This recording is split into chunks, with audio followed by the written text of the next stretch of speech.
Welcome to this Andreas NLP video podcast, The Missing Key to Effective Relationship Work, Transforming Our Reactivity.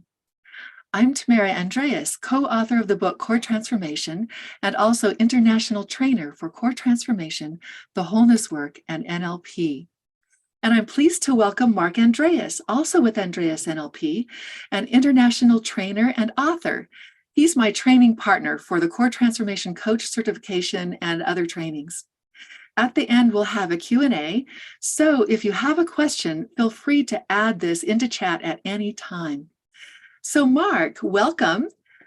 And why is it important to improve our relationships?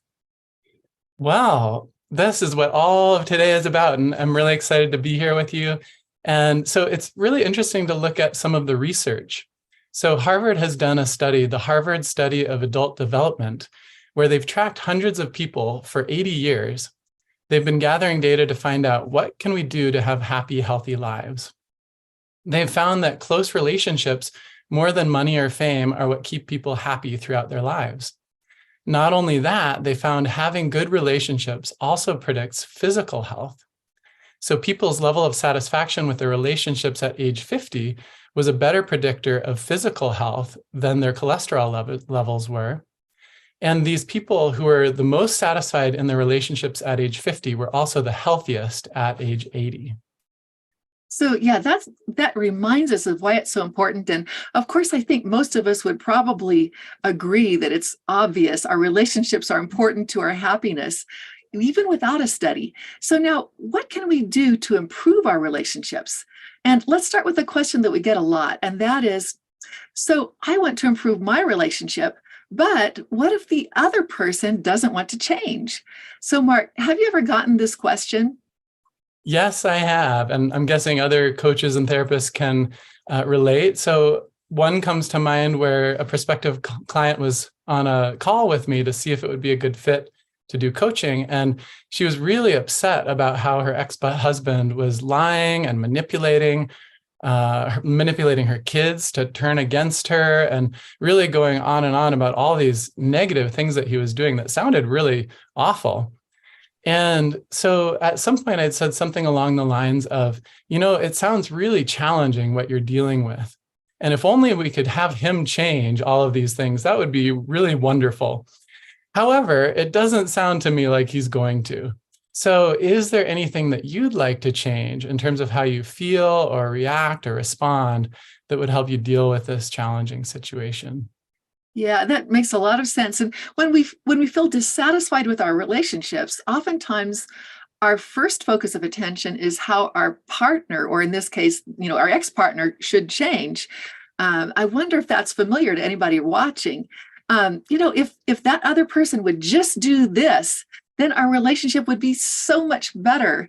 But then the thing is, though, that if the other person doesn't want to change, then for a lot of types of couples work, it just breaks down. How are you going to have couples therapy if only one person shows up? Or, how are you going to have a couples coaching session if only one person comes? And so, yeah. Yeah, exactly. And so, the reality is that what is in our power to change is ourselves, of course. And the good news is that this can actually go a long way toward having a much more satisfying relationship life. Yeah. So just as an example, so Yeah. I have a grown son, and as a young adult, well, let's just say that he has a higher risk tolerance than I do. So, so this was really driving me crazy. And so I did some inner work. I used a process called Core Transformation and some other things too. And this made just a huge difference for me. So my stress level went down. I wouldn't say it went to zero, but it did go down quite a lot. And I felt like I was able to communicate more effectively with him as well. And we'll talk later about what kind of inner work I did, because it's actually rare to have methods that are really reliable and powerful and get results right away. There are some, couples counselors or coaches who do some inner work, but often what they're using isn't necessarily very effective to get results right away. So So, Mark, what about you? What's your experience? Yeah. So for me personally, core transformation is, which we'll talk about more later, of course, is my go-to method for accessing resourcefulness when I feel stuck. And whether I'm working specifically on a relationship issue or something else, I notice my experience of being with other people improves.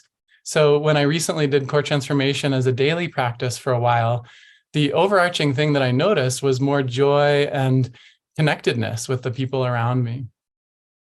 And I also have a really touching example to share from my wife, Catherine.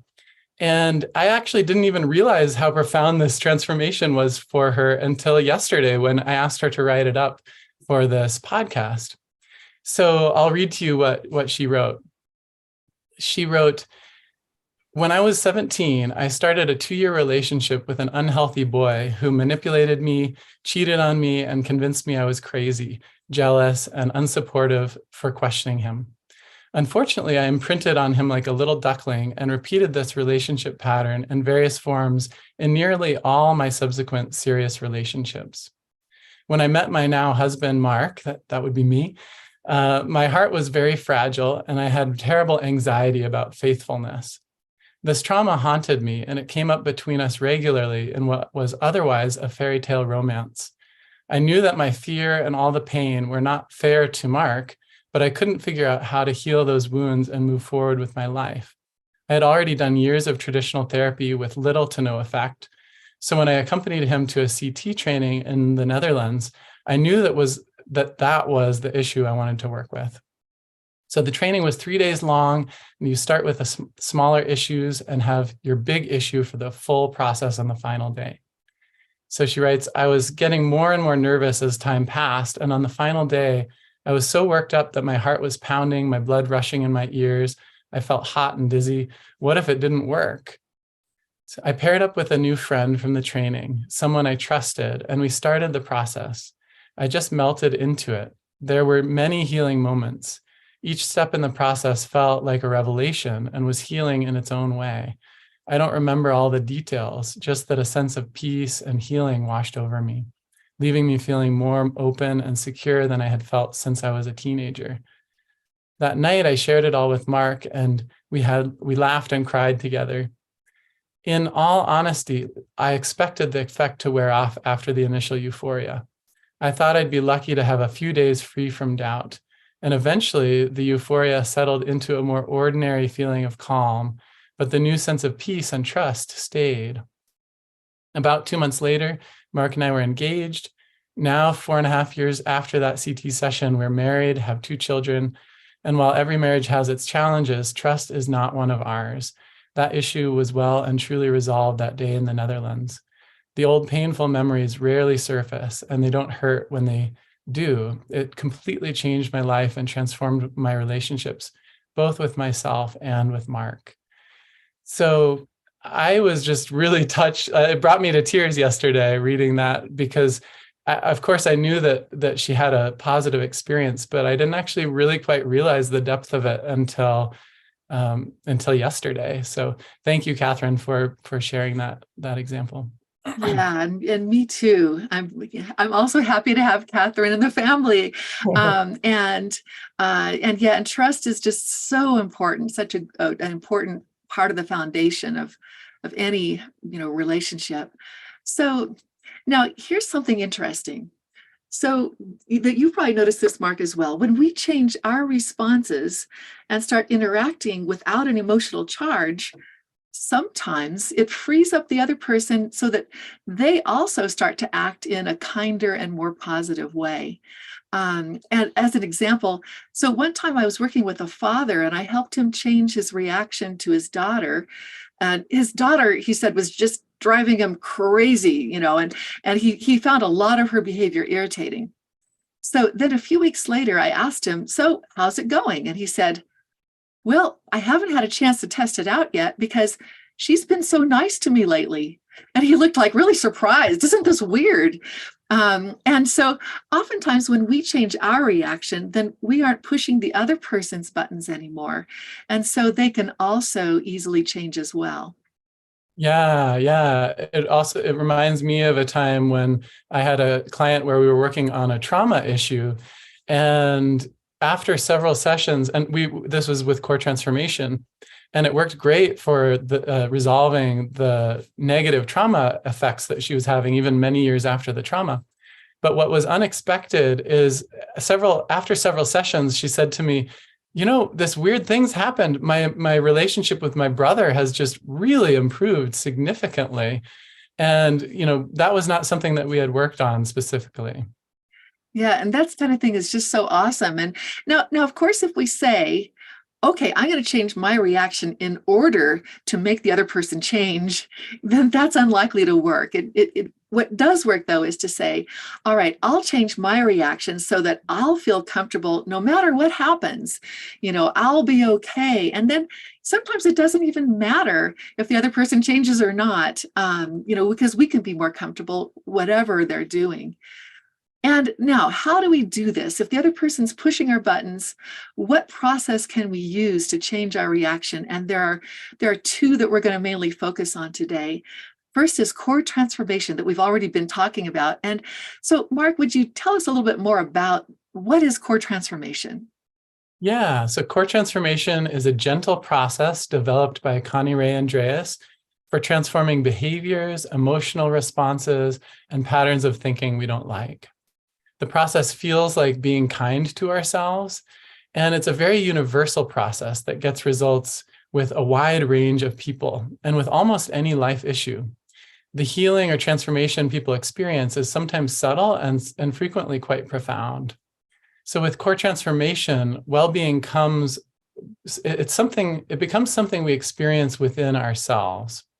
So this means we can experience it through various life circumstances, as you said, even when other people aren't doing what we would wish they would be doing.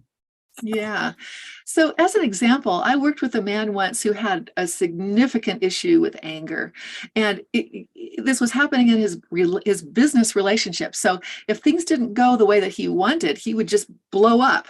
And so, obviously, this wasn't working for him. Then afterwards, he'd be like, "Oh no, not again," and he'd have to go back and try to repair his relationship. And this was just making things harder for, to be successful.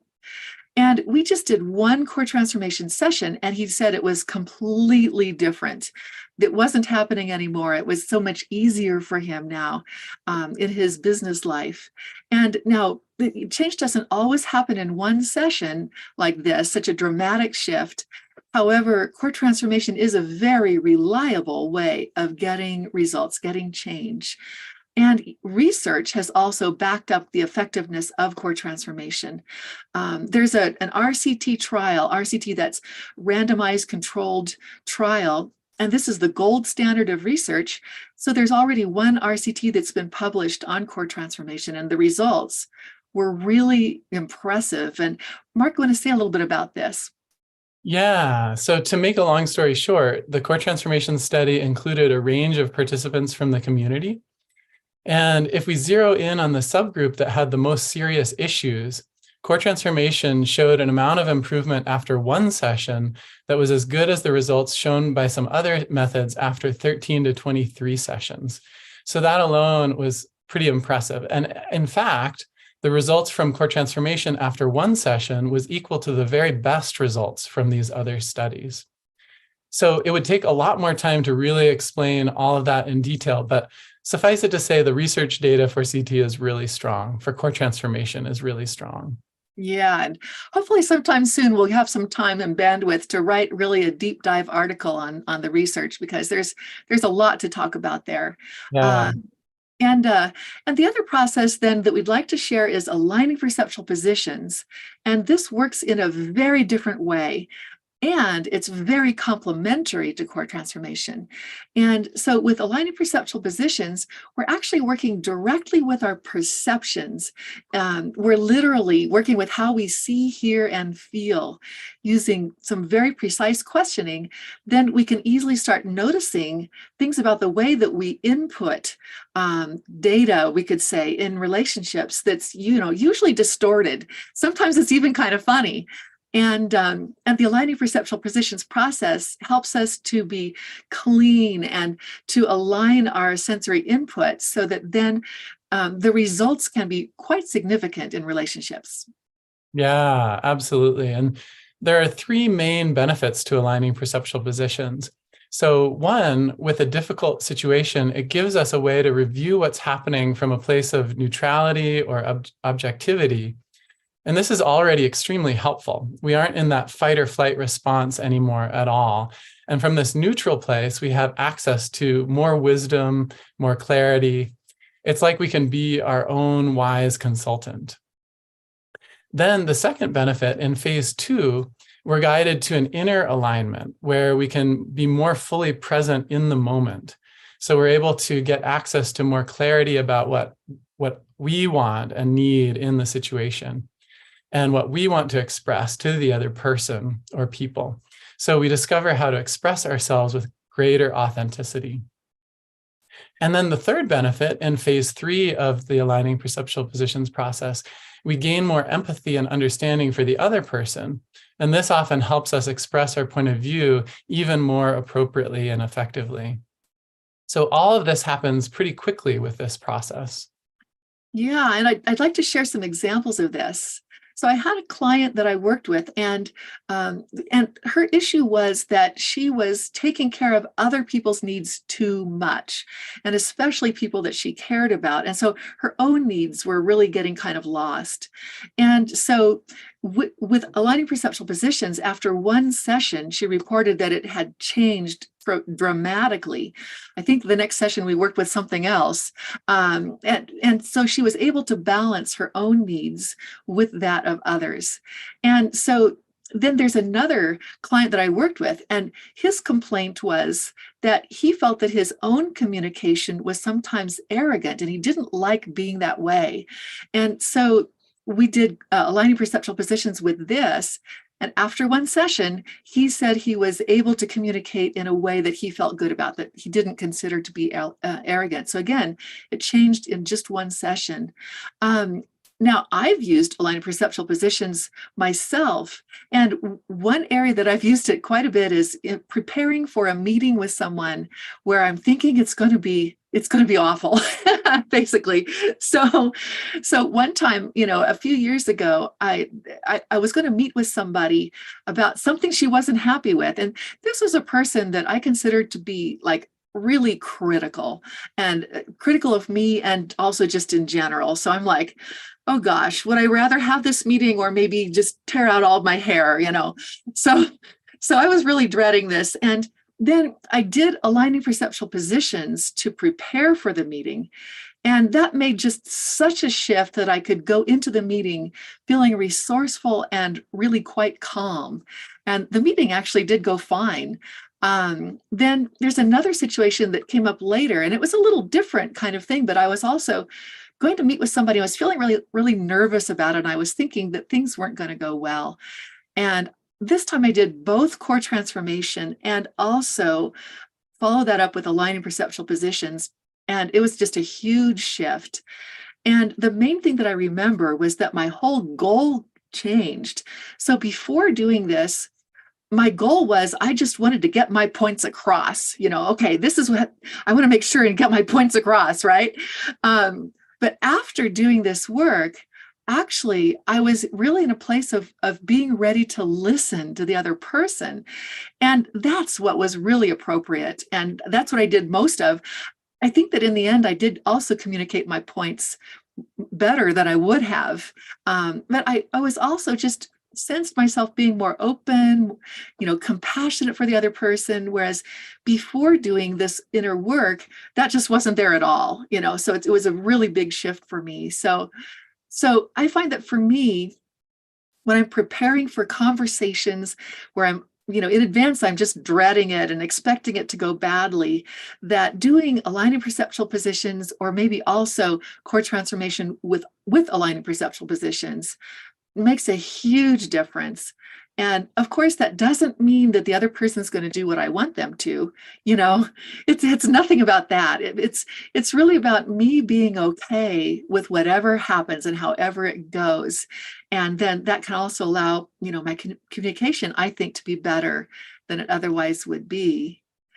Okay, so now another topic I want to go to is we want to bring in some resources and share with you some of the resources that we think are useful outside of the field of NLP for relationships. And so, Mark, what's one that you find useful? Yeah, so one that I found really useful is nonviolent communication. This was developed by Marshall Rosenberg, also called NVC for short.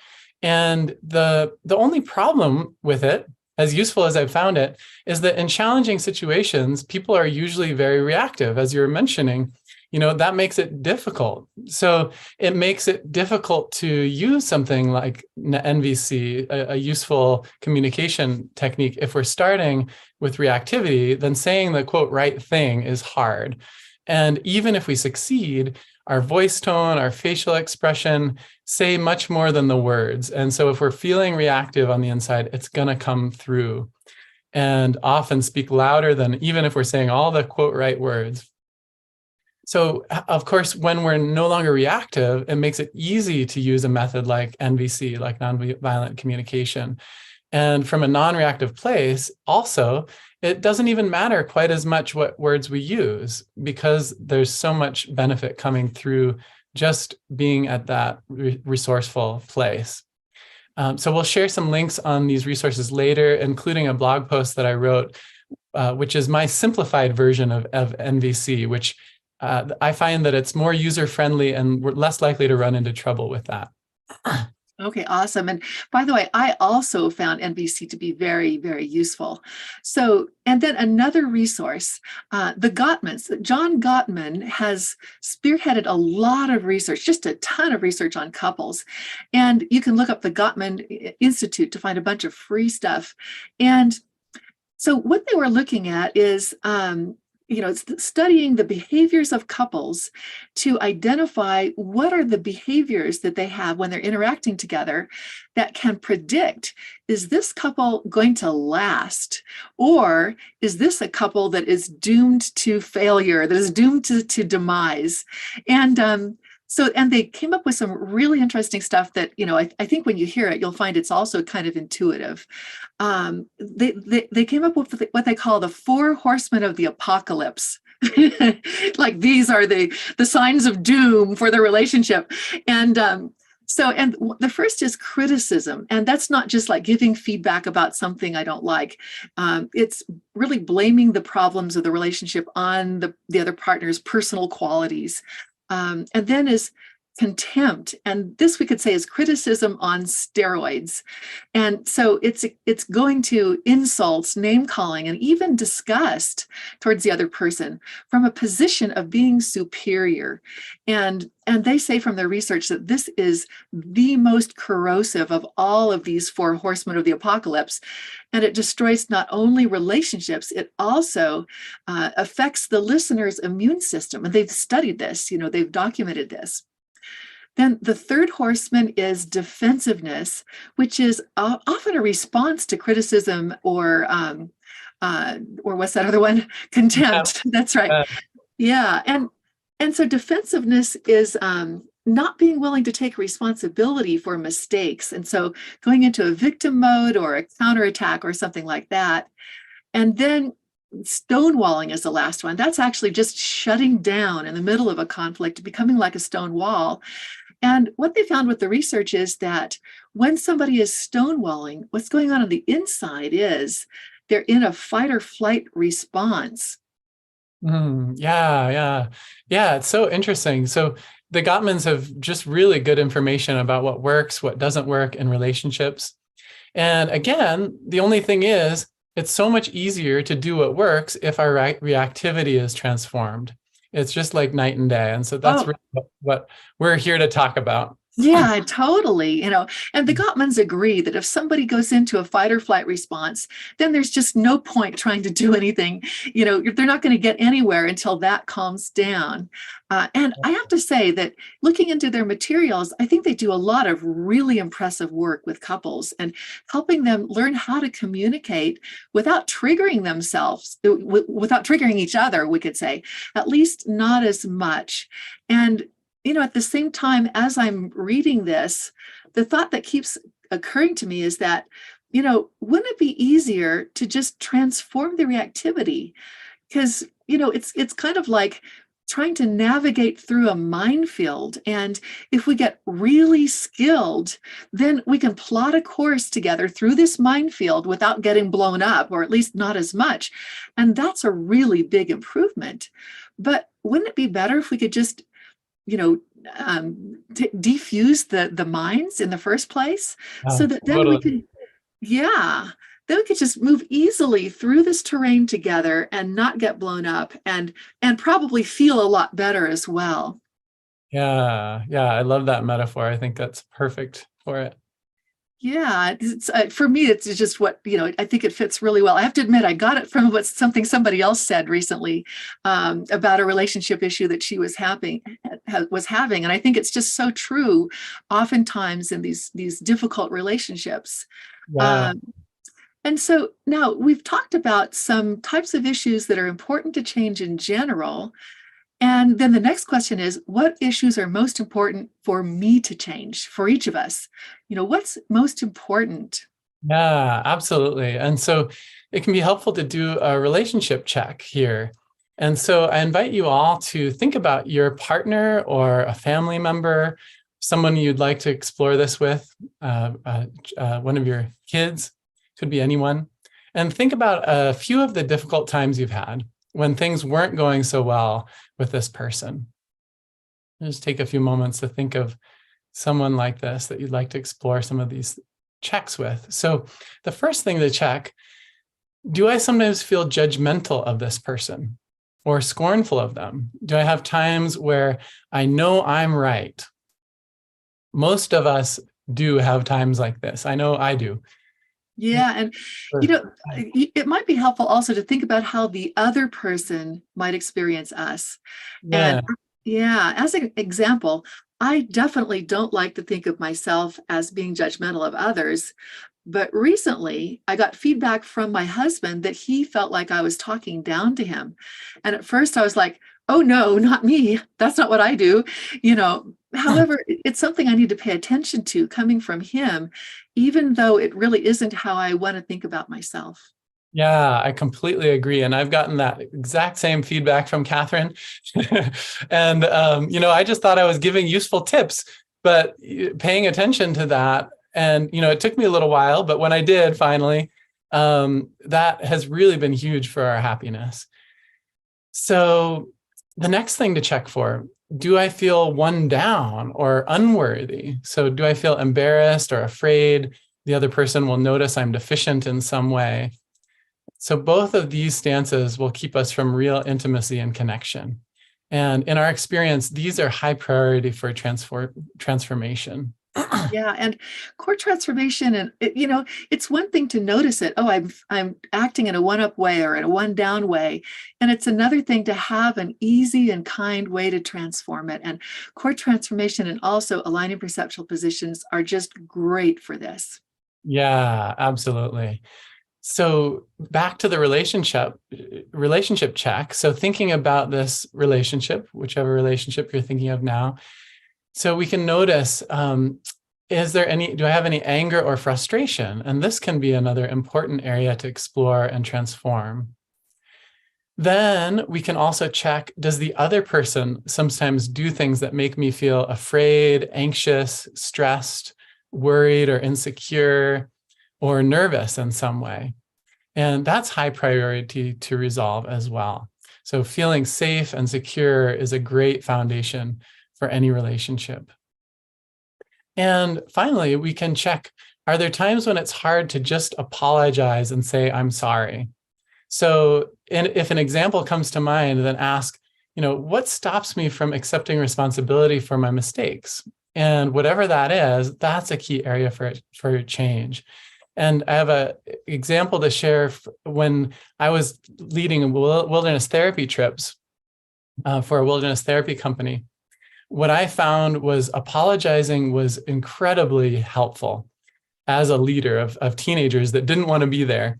And I got feedback from multiple teenagers where later, several weeks later, they'd say, that moment when you apologized or you owned up to what you did that wasn't right, that, like, I really earned some mad respect for you in that moment.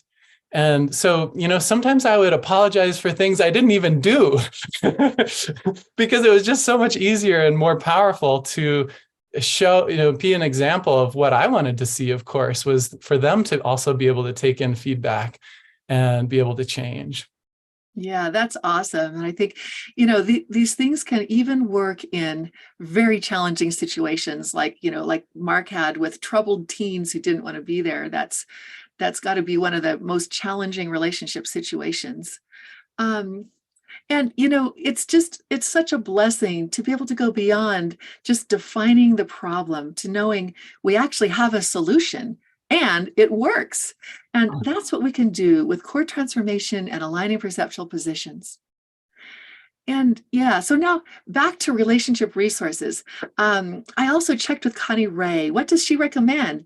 And she suggested a couple of advice columnists that she likes, Ask Amy and also Carolyn Hacks. And what she's noticed is that advice columnists have gotten a lot better than they were back when our generation was growing up.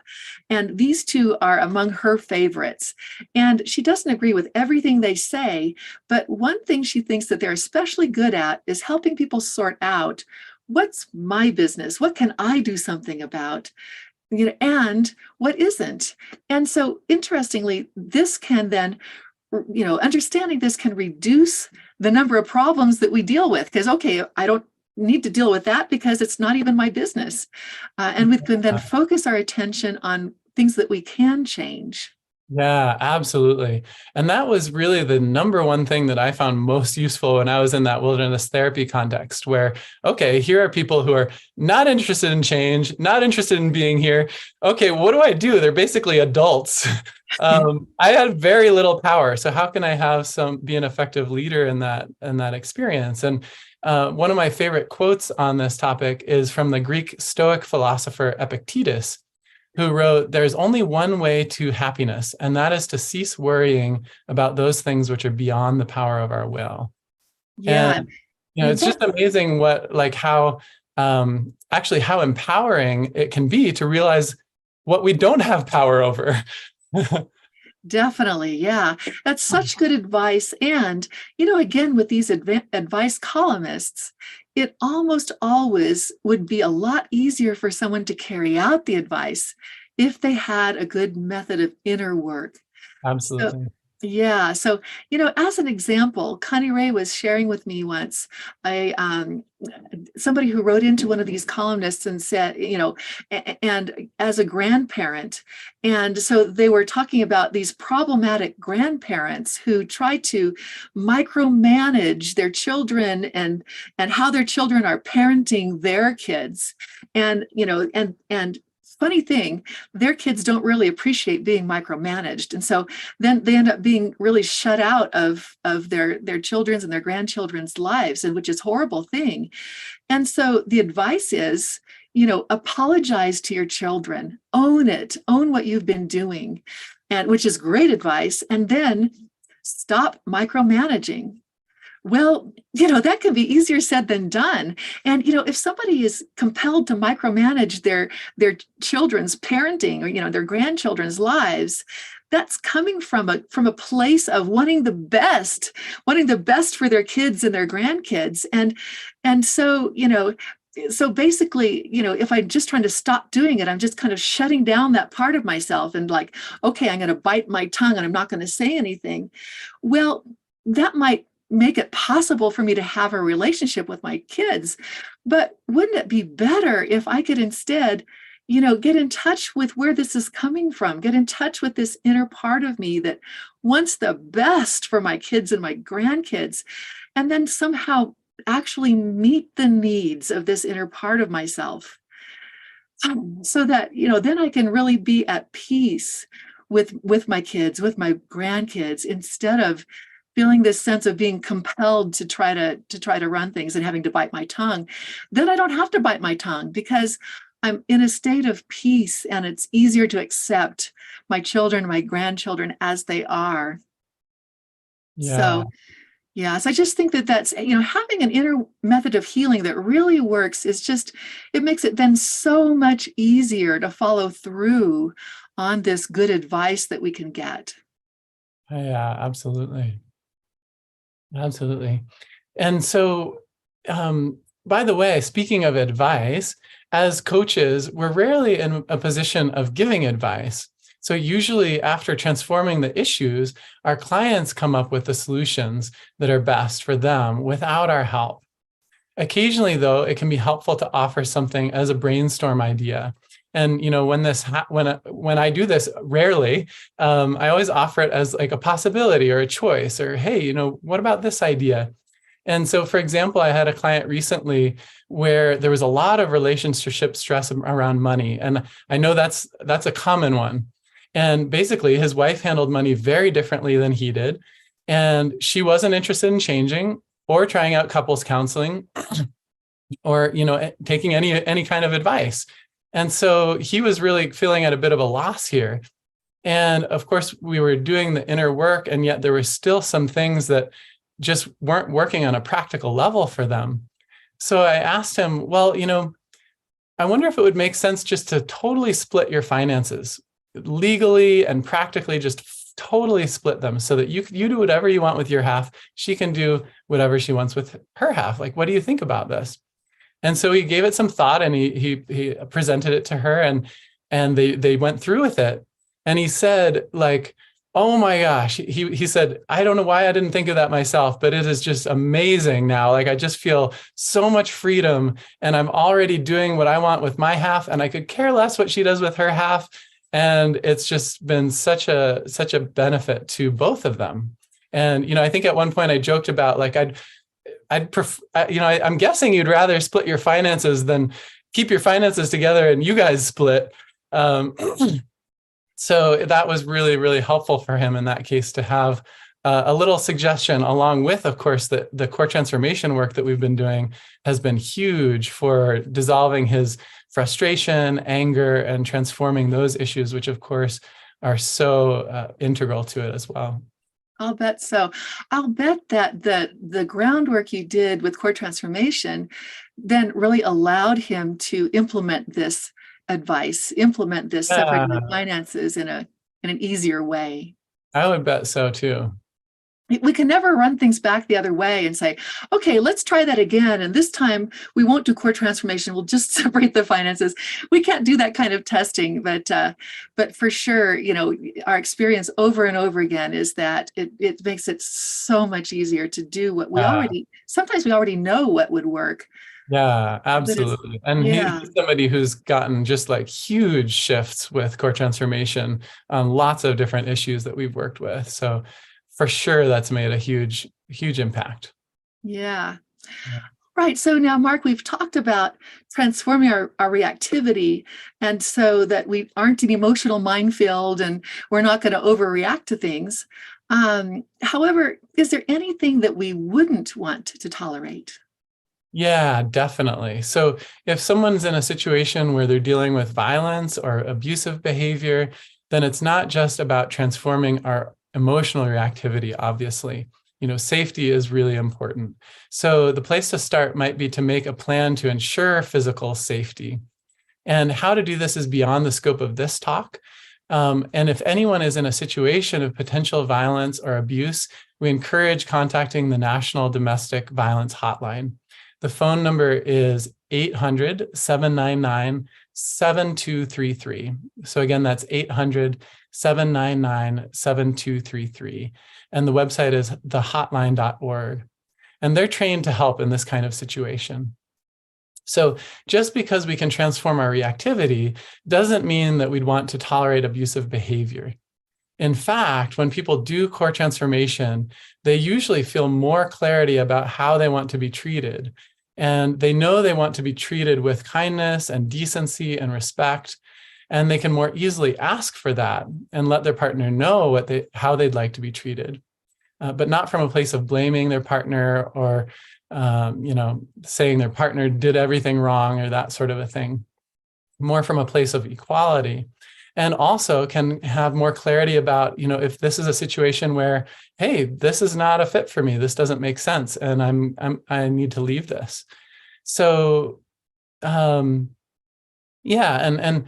so if our partner still puts us down or acts in contemptful ways, that's an example of, okay, we have this information now, and now we can decide, is this something we're okay living with or not? And in which case we can take whatever steps are needed to do something else or find a different relationship to be with. Yeah. And that whole area of, noticing, is this a relationship I want to stick with or not? I think being in a sense of peace and wholeness and just a great place on the inside can make it so much easier to accept things, to accept normal human foibles in our partners, and not expect them to be perfect. And also at the same time to recognize where, okay, something is, really beyond, what I can deal with. And so I think I may be better off with another relationship. Yeah, really like how you said that. So now this is the end of our main content for today, and we still have a Q&A coming up soon. And I just want to remind you all that you can put your questions into chat, and then we'll get to them soon. First, I want to show you some resources. So how to learn more about core transformation. Now, you can see the description below the video for links and details. You may need to click on Show More and then scroll down. There's a free 80-minute video training on core transformation that includes a demonstration and a group-guided experience. And so that's the first thing that I recommend. Then there's also a core transformation foundation course. And this is really the best way to learn core transformation because you get to experience the benefits for yourself. You get to be guided through the processes and also get some practice guiding others. And it does include aligning perceptual positions. And there are two ways to do this course. One is live online, and there's one coming up just in March, really soon. There's a link for this in the description below. Now, for some of you, you may look at that and say, oh, I'd love to do it, but I can't make the dates. Well, there's another solution for you. Yeah, and that is the Core Transformation streaming video course, which you can do on your own time and get all of that material. And there's a core transformation practice group that I've organized so that for those of you taking the streaming video course, you can come to that weekly practice group and get the full practice of all of the exercises in the training. So you can really get your own personal transformation and start embodying the process and being able to guide through the process. And the practice group is there to make mistakes and have fun and get transformation and learn the material. So, yeah. Yeah. And so now, if you're interested in taking part in the advanced training, or you think you might possibly be interested this year in developing a professional level of skill with core transformation, then I recommend getting started with the foundation course now. Either sign up for the live training in March or do the streaming video course and be ready to join the practice group in the beginning of March. And the reason is that we just do the advanced training cycle once a year. So if you don't get started now, then you just need to wait a whole year before the next opportunity comes around. And of course, you don't need to commit to the whole thing right now. Just, you can take it one step at a time. I just wanted to give you a heads up about that so that there won't be any surprises. Okay, now, Mark Andreas has written 2 books, Waltzing with Wolverines and Sweet Fruit from the Bitter Tree, and links to both of these are in the description below. Additional resources that we've talked about are also in the description below with all the links. And again, you may need to click Show More and then scroll down to find all the resources. Okay, and now we're ready for questions. So Erica is with us, and she's been monitoring chat for us. And Erica, have you gotten any questions? Hi. I don't see any questions yet, so just want to remind everyone that it's not too late to please go ahead and submit any questions that you have. But I have a question. Sure, go ahead. Is it possible to do core transformation with 2 people or a couple at the same time? Have you ever tried that? That's a great question. So I haven't tried guiding 2 people at the same time, but I have guided 2 people individually that are related to each other. Mark, would you like to comment on this too? So I think there was one time where I guided one person and the other couple was there in the room, I believe, and that was actually a valuable. Now, for other situations, you wouldn't want to do that because maybe they wouldn't feel comfortable really just freely expressing their experience with the other couple there. But in this case, it really seemed to make sense. And so, and there was actually a really nice experience, if I'm remembering this and not just making it up. There, it was a nice opportunity for the couple that wasn't the person who wasn't being guided to have empathy for their partner's experience. But in general, I find that it's easiest and just working individually, as Tamara mentioned, with each member in the couple. And then sometimes later, I find it useful to gather together and do some things like NVC or some of these other communication things after we've first done the individual work with each of them to transform that reactivity. Because as we've been mentioning several times, that just makes it so much easier. Yeah. And, so we've talked a lot about how can we change our experience, even if the other person doesn't want to change.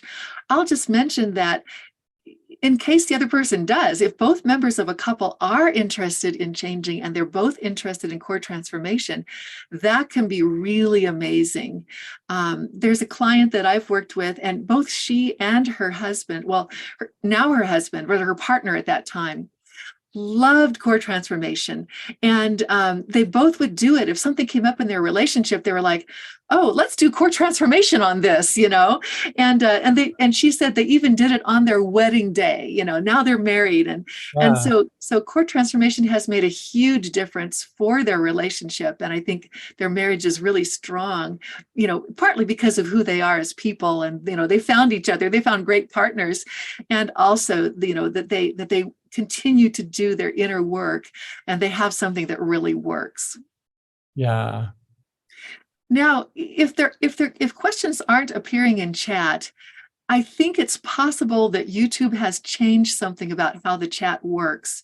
And so it may be that people are trying to put questions into chat and they're not able to. We're going to need to research this a little bit. And so I do have one more that just came in. Oh, awesome. Go ahead. Someone's asking, are you aware of any forms of specific relationship coaching that are compatible with a core transformation approach? Well, what I would say is that everything that I've read from the Gottmans is compatible. It's just that, they're kind of navigating through a minefield. They talk about the importance of, waiting for the fight or flight response to come down. Why not just change it? They talk about the importance of not coming from a one-up position. Well, that's actually hard to change on an unconscious level. So if you have tools that are effective for that really work, then your couples work is going to be, I think, a lot more effective than if you don't have those tools. Yeah, agreed. And so, some of those other resources we shared, like nonviolent communication, I would just say same thing with that. Same thing goes with that. Yeah, definitely. Very compatible, and doing the inner work makes it so much easier. Right. And one thing that I would say about couples approaches is that now I'm kind of speaking, looking at it from the outside. So I'm observing it not as a person who's really in that world. Observing it from the outside, though, it looks to me like um, it may be a difficult skill to transfer to somebody who wants to learn how to be so good at it. So there's a problem in psychology in general of, you can have one person who is really skilled at something, but can they teach other people to be as skilled so that they can get the same results? And so I'm going to kind of guess that with a lot of this couples work, that's kind of challenging. That's how it looks from the outside anyway, is that a lot Mhm. of these things aren't necessarily just, step by step, reliable, trusty process. You can do it and get the result. Oh yeah, yeah. And that's actually something really exciting that we're just starting to get in more research that we've done on our coach certification training. So everyone who went through our recent core transformation coach certification training, we did a randomized controlled trial on those sessions. Each core transformation coach in training guided somebody through, or multiple people through, 2 core transformation sessions. And so we're still, our research guy is still crunching the numbers and looking at the data, but it looks like the results are, well, there are significant results, and it looks like they're in line with that other study, which is really exciting because it means that not only is core transformation as a method a powerful transformational method, but also we can successfully transfer the knowledge and teach other people to be just as effective with it. So that's something that I'm just really excited about, and that we're working on.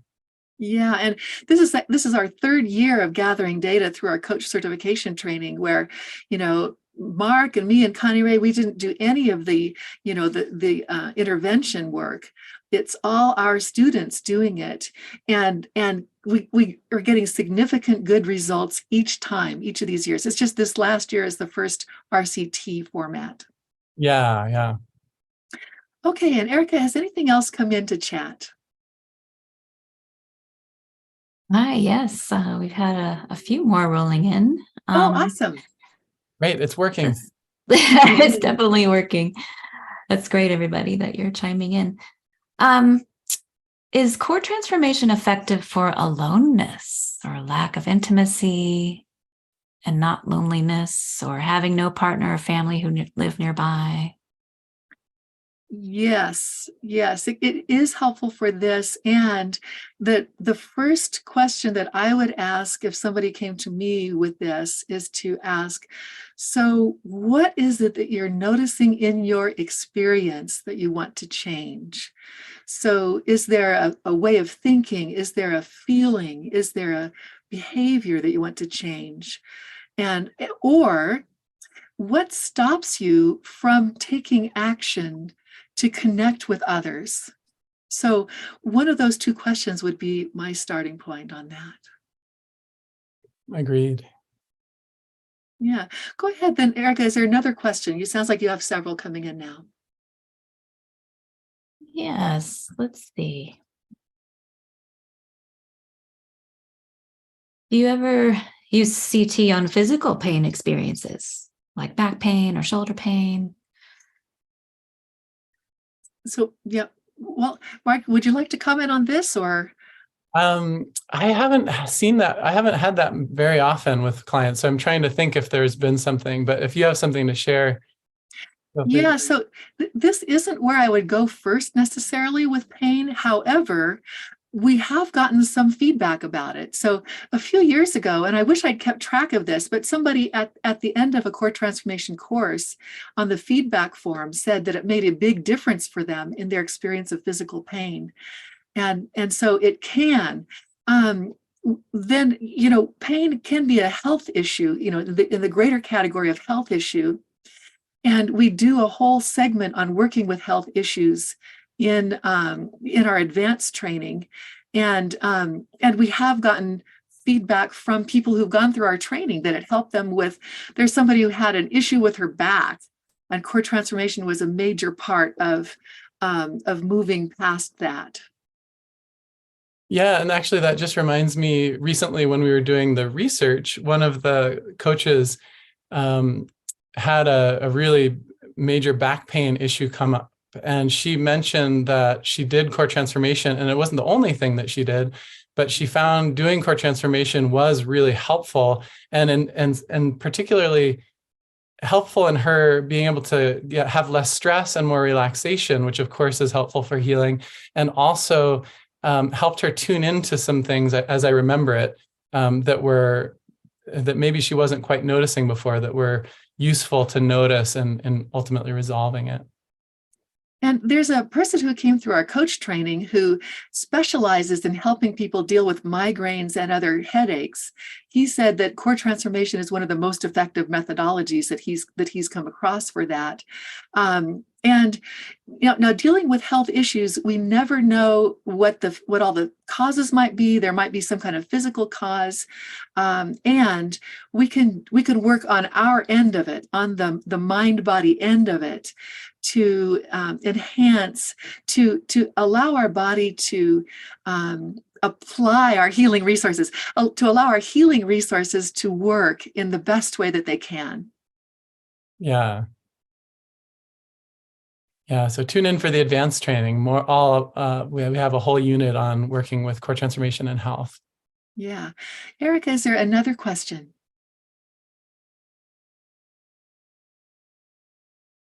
Erica? Yes, sorry. There is one more. It's not related to relationships. Should we bring it forward? Okay, let's take one more, and then this will be our last one. Okay. So they're asking, do you ever use core transformation on quote unquote weird stuff, like parts that are experienced to be outside of the body, or, metaphorical entities that, might manifest an experience as metaphorical entities, like a hand that feels like it's suffocating his throat? Well, I would say that, maybe we just don't consider that weird. Yeah. But these parts can emerge in all sorts of different ways, and so it's actually much more common than you might think to have an inner experience of a part of us that's maybe outside the body, or shows up in some metaphorical way, or in this case, it sounds like maybe even kind of a violent way. That's actually fairly common, and core transformation works with that just as well as with any other way that a part might emerge. Yeah. And, the thing is also that we don't really need to, quote, argue about whether it really is a part of them or not. We can just go ahead and work with it. Even if it isn't a part, we can work with it as if it's a part, and it will still work. Okay. Well, I want to thank all of you for joining us, and thanks again, Mark, for sharing your experience with us. Thank you. Yeah, and once again, this is Tamara Andreas, trainer with Andreas NLP. I've had the pleasure of talking with Mark Andreas about our experiences with transforming relationships. And if you'd like to find out more about what we offer at Andreas NLP, just go to andreasnlp.com. Right now, you can get the free introduction to core transformation that I've been talking about. Just go to andreasnlp.com/free. You can get all of our free stuff there. And if you get on our email list, then you'll be sure to get notice of future podcasts like this one, plus other offerings. And right now, we don't have any more future podcasts scheduled, but we're already planning some more. And so I hope to see you then. Likewise.